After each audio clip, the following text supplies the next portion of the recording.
Perkenalkan, nama saya Cokordo Gede Agung Suputra, mahasiswa PPG dalam jabatan kategori 2, jurusan PPKN Universitas Pendidikan Ganesha.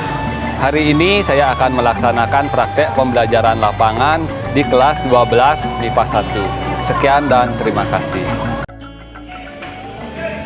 Selamat pagi anak-anak semuanya. Pagi. Ada asana panganjali. Om Swastiastu.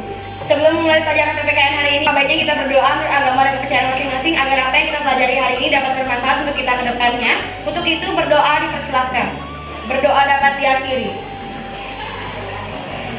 Apa kabar anak-anak semuanya? Baik. Nah, jadi kalau semua dalam keadaan baik agar apa yang kita pelajari hari ini bisa berjalan dengan lancar. Nah, sebelum kita memulai, Bapak akan absen terlebih dahulu. Absen yang pertama, Cok Gita. Hadir Pak. Yang nomor 2, Cok Krisna. Hadir Pak. Selanjutnya Desa Muni Subakti.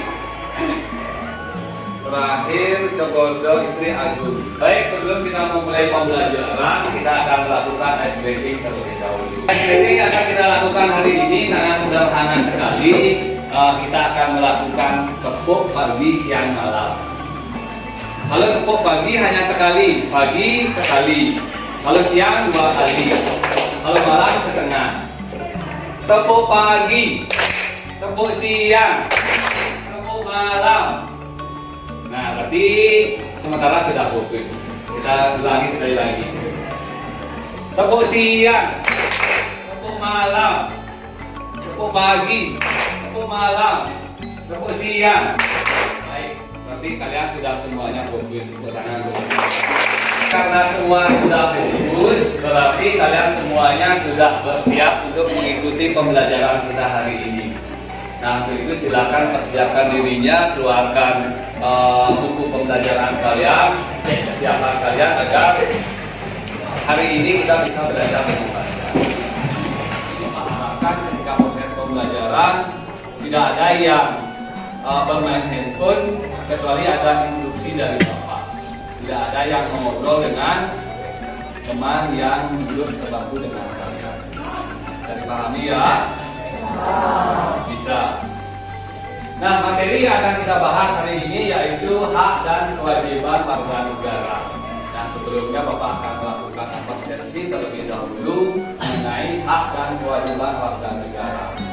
Di mana hak dan kewajiban itu adalah dua hal yang tidak bisa kita pisahkan.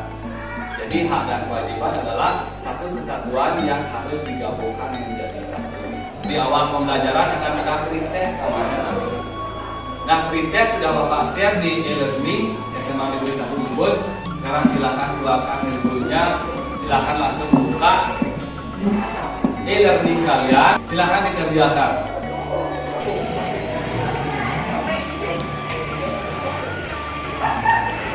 Sudah selesai? Sudah. Bapak ingin tahu hasilnya sebelum proses pembelajaran. Ya, wajib berapa dapat? 55 Pak. 55. Dari beratnya? 55 juga. Cok kita? 60. Nah, jadi itu kemampuan awal yang kalian dapatkan sebelum mengikuti pembelajaran. Nah, Bapak akan menyampaikan dulu KIKD dan tujuan pembelajaran kita hari ini. Nah, kompetensi dasarnya yaitu menganalisis nilai-nilai Pancasila terkait dengan kasus pelanggaran hak dan pelanggaran kewajiban warga negara dalam kehidupan berbangsa dan bernegara. Kemudian pembelajaran yang akan kita gunakan di sini yaitu berbasis problem based learning. Jadi akan Bapak kasih masalah ke kalian nantinya yang akan kalian pecahkan. Nah, tujuan pembelajaran kita yang pertama dapat menunjukkan perilaku orang beriman dan jujur terkait dengan makna hak dan kewajiban warga negara dengan benar. Yang nomor 5, mampu menalar dan menyajikan hasil analisis makna hak dan kewajiban warga negara dengan benar. Nah, itulah tujuan pembelajaran kita hari ini. Baik, sebelum kita ke materi, Bapak akan tayangkan video dulu. Silahkan simak videonya dengan baik. Nanti akan ada Bapak yang akan Bapak tanyakan berkaitan dengan video yang Bapak tayangkan kepada kalian semua. Bisa didengarkan di belakang suaranya? Bisa.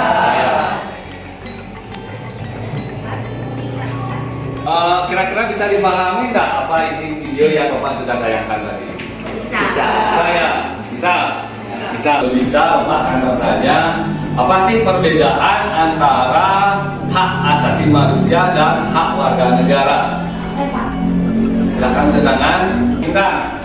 Terima kasih atas waktunya. Saya Bapak Ismail Rasul bisa menjawab. Berdasarkan video yang saya tonton tadi, pada dasarnya hak asasi manusia dan hak warga negara itu berbeda. Hak asasi manusia adalah hak yang didapatkan dari orang yang lahir yang bersifat absolut yang bersumber dari Tuhan Yang Maha Esa. Ya. Sedangkan hak warga negara adalah hak yang didapatkan oleh seorang warga negara itu di sebuah negara yang dirumuskan oleh pemerintah dan hanya berlaku pada negara tersebut. Jadi contohnya kayak menduduki posisi di pemerintahan seperti itu. Ya, betul sekali. Tepuk tangan untuk hak asasi manusia. Tadi sudah dijelaskan oleh Intan, pengertian hak asasi manusia itu adalah hak yang melekat pada diri manusia semenjak manusia itu lahir sebagai karunia Tuhan Yang Maha Esa. Nah, hak itu melekat pada diri kita semenjak kita itu dilahirkan. Siapapun yang terlahir di dunia ini, seketika itu pula dia sudah membawa yang namanya hak asasi manusia. Nah, hak asasi manusia itu bersifat universal, tidak terpengaruh akan status kewarganegaraan. Selanjutnya, ya, kewajiban warga negara terhadap negara. Wajib membayar pajak. Kira-kira pelanggaran yang sering dilakukan oleh warga negara kita terhadap negaranya apa? Ada yang bisa menjawab? Silakan aja. Salah satu contoh pelanggaran yang sering dilanggar oleh masyarakat itu contohnya tidak membayar pajak. Ya, seperti apa yang sudah kita bahas tadi, tidak membayar pajak. Tangan ke Anda. Nah, ada lagi yang bisa menjawab? Silakan jawabnya. Ya. Pengingkaran kewajiban pada saat pemilihan umum. Pengingkaran kewajiban pada saat pemilihan umum atau bisa kita katakan sebagai golput. Nah, itu juga salah satu pengingkaran kewajiban ya yang berpengaruh terhadap negara kita selama 5 tahun ke depan. Nah, itu yang akan kita pecahkan bersama-sama sekarang di dalam kelompok. Nah, sebelumnya Bapak akan bentuk kelompok dulu. Jadi Bapak akan bentuk 5 kelompok.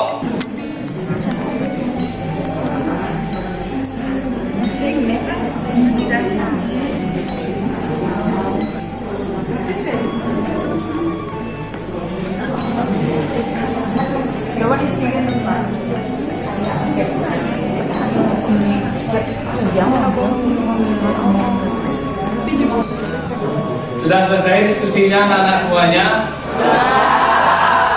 Untuk itu silakan kelompok 1 perwakilannya 2 orang, silakan berdua. Pangan dari Om Swastiastu.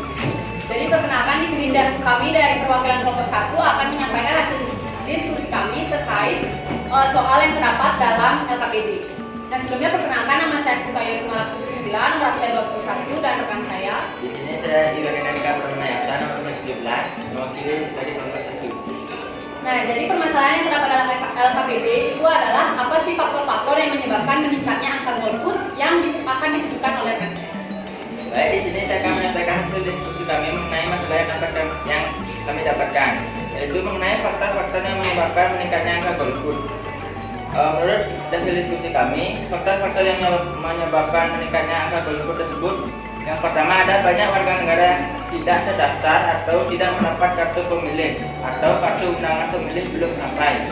Menurut kami hal ini disebabkan karena luasnya wilayah Indonesia sehingga lamanya proses pengiriman dari kartu tersebut. Yang selanjutnya, yang kedua, orang yang terdaftar dan memiliki kartu undangan pemilih memilih tidak datang ke TPS karena ada urusan yang mendesak. Sekian diskusi yang dapat kami saya sampaikan. Selebihnya apakah ada pertanyaan?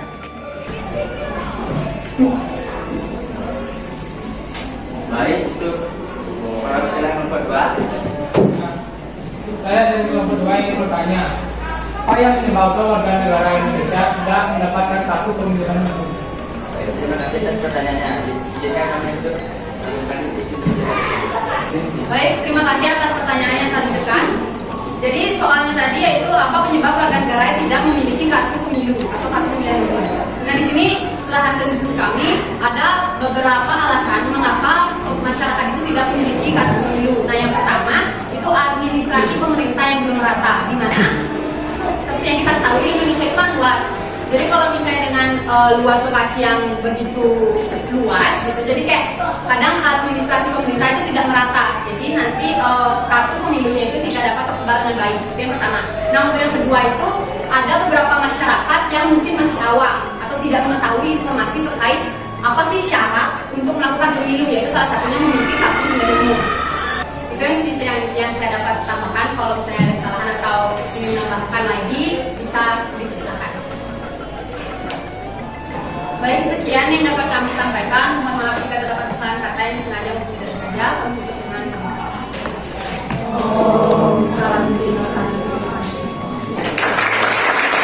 Baik, karena semua kelompok sudah melakukan presentasi ke depan kelas, ya Bapak harapkan dari apa yang disampaikan oleh masing-masing kelompok dapat dipahami dari kalian semua.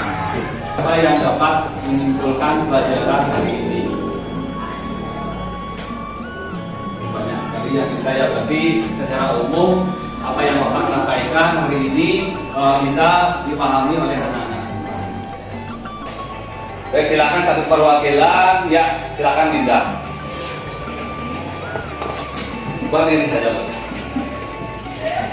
Jadi kesimpulan yang dapat kami tarik dari pembelajaran hari ini di mana mengenai topik makna dan hak kewajiban warga negara. Di mana hak dan kewajiban negara ini adalah hal yang tidak dapat dipisahkan satu sama lain dalam kehidupan dalam negara ini.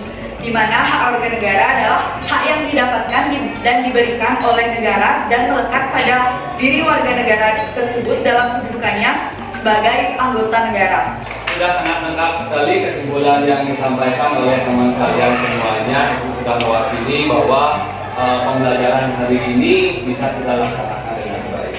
Nah, jadi di awal tadi Bapak melaksanakan pretest, sekarang juga akan melaksanakan post test.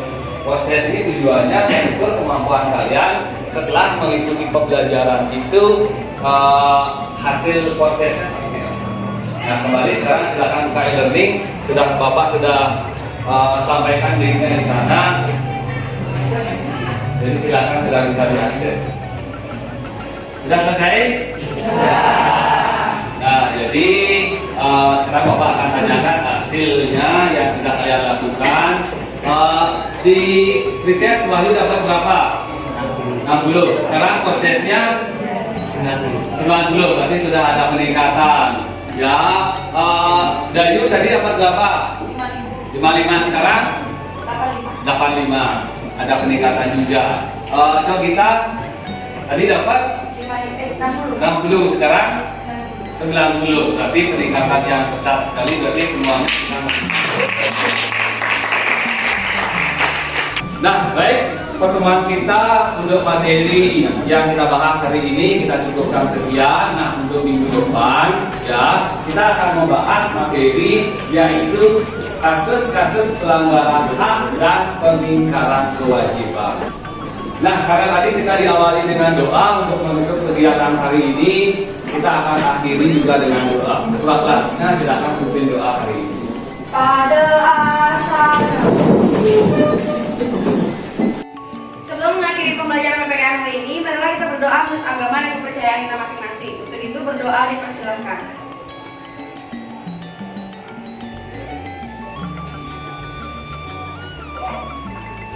Berdoa dapat diyakini. Parama Santi. Om Santi Santi Santi Om. Terima kasih Pak.